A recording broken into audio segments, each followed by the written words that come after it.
Welcome and thank you for joining us for another Infinity Kingdom guide. This guide is part of my series on Earth builds. As always, you can find a ton more guides on the YouTube channel, and you can read all my articles as well as find a ton of Infinity Kingdom game information on the official IK Wiki website. Subscribe down below and check out the links in the description. Today we are going to have a look at one of my all-time favorite builds. If you are an Earth player, and you want to have one min-maxed power build for PvP, then this is the build for you. There are not many other builds that can beat this setup in a one-on-one fight. The only real threats are holy. That makes this an absolute top-tier build and one any Earth main player should be familiar with. If you are a mid-spender, this is the build for you. So, how does this work? The key immortal to this setup is Elizabeth, aka Bath. We are running Bath in this team, simply because she deals insane damage, especially after the big buff to counter damage back in May 2022. In addition, we are running Cleopatra, Alexander and Charles in this build. You are probably wondering why the heck I have Cleopatra in here as a support and not Zenobia? And you would be right to question that decision. There are a couple of different reasons why Cleopatra is the better immortal for this build. First, this build is made to fight all types of enemy setups. That means being against a lot of magic damage from Dido Merlin setups, Wu Baldwin fires and from Hammurabi lightning teams. Cleopatra offers us a very strong defensive magic debuff for just this occasion. In addition to reducing incoming magic damage, she does a decent amount of damage and cannot be hard countered by wounds from Emperor Qin and Genghis Khan. Cleo will always deal solid off DPS even with assist active, providing us the offense we want for this setup. We want to quickly burst down the enemy troop count and get ahead. If we ran Zeno instead, we would in some fights get around the same amount of healing as Cleo deals damage, but in other fights, we would get zero output from her, because she was being hard countered by Qins or Khans. Cleo does not have that weakness. We can rely on Cleo to always have an impact and put pressure on our enemies. Therefore, she is better in this fast-paced offensive Earth setup. Because we do not rely on Zeno, this build performs much better than other Earth builds when fighting lightning. Despite the elemental disadvantage, we have a chance to win because Khan's wounds effect has no Zeno to counter. Besides Cleopatra and Bath in the back, we have a great frontline. Get it? Great. We run Alexander and Charles in the front like most all Earth setups. We enjoy the same advantages as usual from this duo. Charles provides the strongest sustain of all immortals in Infinity Kingdom, keeping us safe from AoE damage.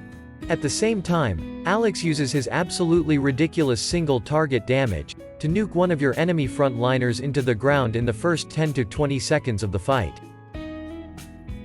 Moving on to the Tower of Knowledge passive setup for this build. This setup is very different to anything else Earth-related.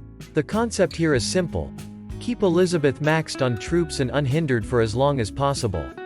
She will wreck anything in her way as long as she remain on high troop count.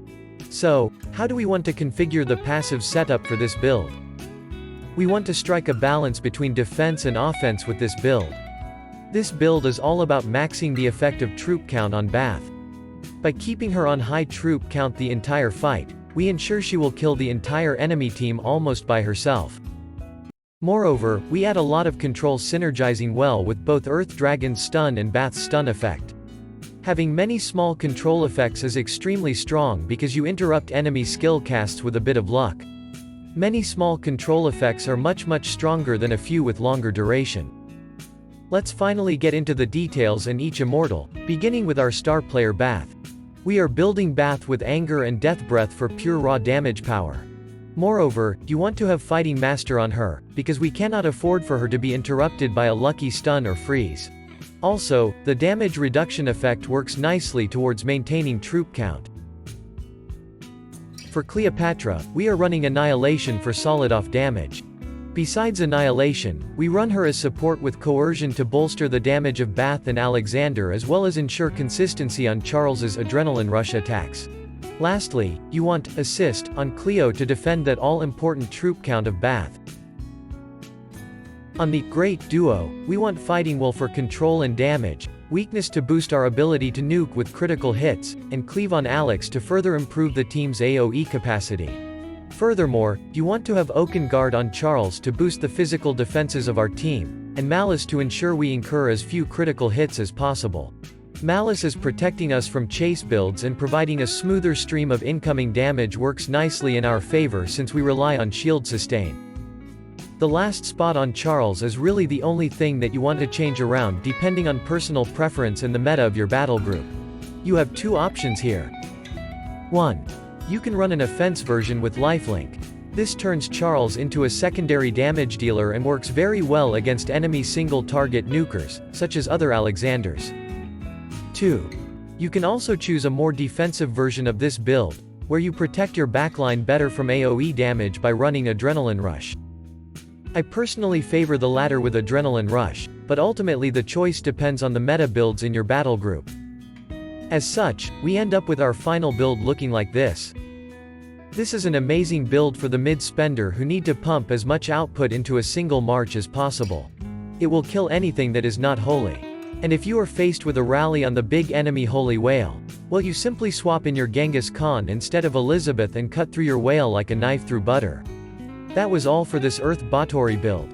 I hope you enjoyed this guide. Please let me know in the comments what kind of content you want to have next. Please ring the bell, like and subscribe to the channel. Stay updated on the latest new content and the latest builds by subscribing right here and now. I regularly put out new Infinity Kingdom content. The meta for PvP combat shifts constantly and I am always on to provide you the latest and best builds. Thank you for watching, and see you for the next one.